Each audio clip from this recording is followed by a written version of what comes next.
All right, g'day, hi and welcome. So I'm just going to use my tripod here. That way it's not as much wiggling around. In this video, we're going to talk about how to properly test your strings. Okay, so I've been playing electric guitar since I was 13. I'm now 50, right? I've been playing acoustic guitar since I was 5. So I've been through a lot of guitar strings, we'll just say. Now, the question usually gets asked on the internet, and it's usually asked more by novice people, but getting into it, because it's overwhelming trying to pick a string. And there's you'll look at like string prices, from like we're talking Canadian dollars here, so I know it's always cheaper in the States, but so $6 to average to like $45. Like, what's the difference you get in string prices? Well, I have not experimented with extremely high-end strings yet, but considering the guitars I have, it's like I don't change my strings that often. Like the strings on this Mark Holcomb guitar, which I'll be doing a review on it, a 1-year review on it very, very, very soon. Very impressed with this guitar.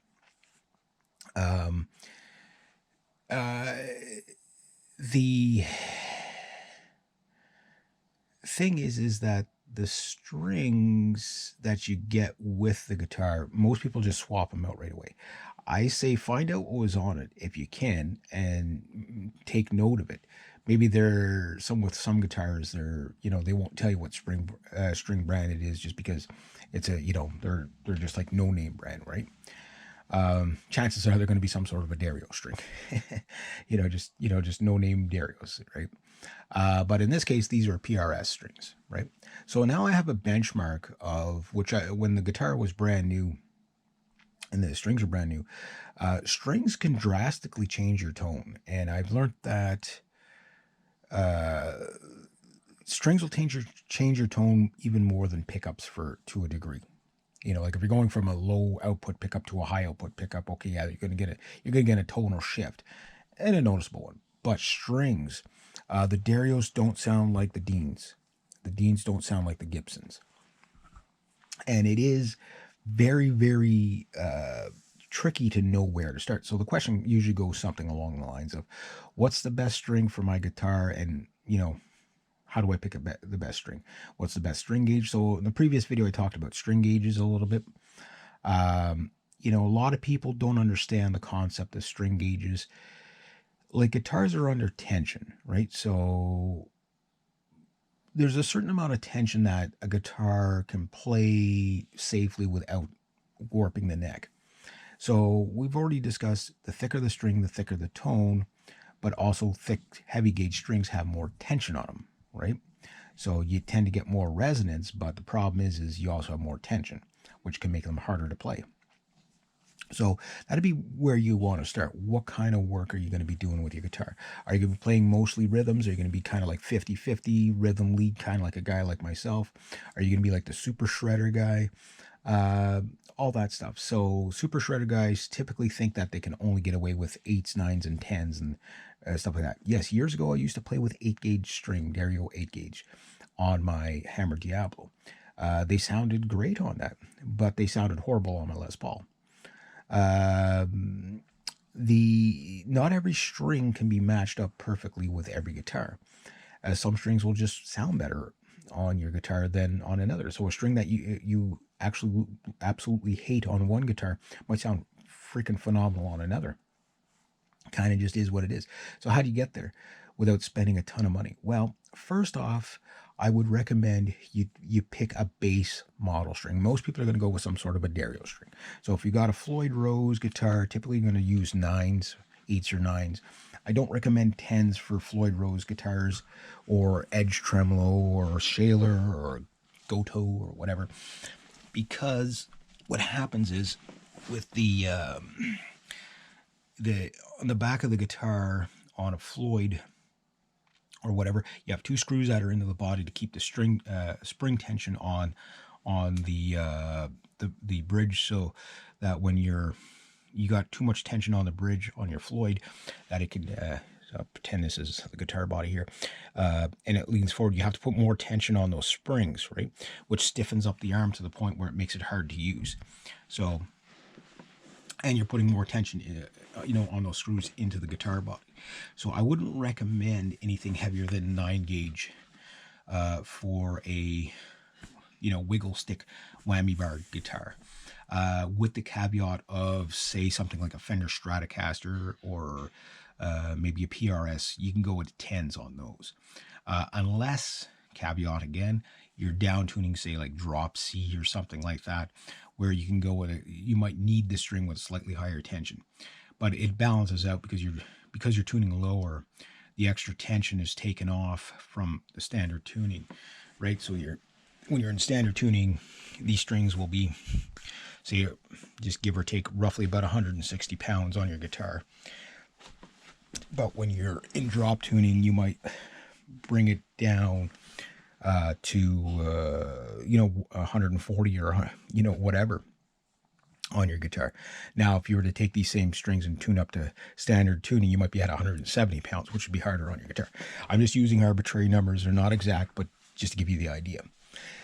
So the tension, again, we're going to be talking a lot about the tension, but once you pick a base model string, so for example, for this guitar, it came with the PRS's strings, which I actually like the sound of on this guitar.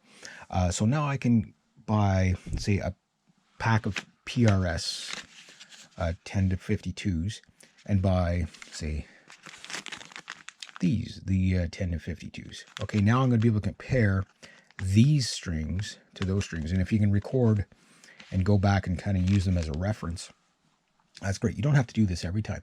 But let's say you buy this all in the same gauge. That's the other thing. Pick the same gauge. Compare the same gauge to the same gauge.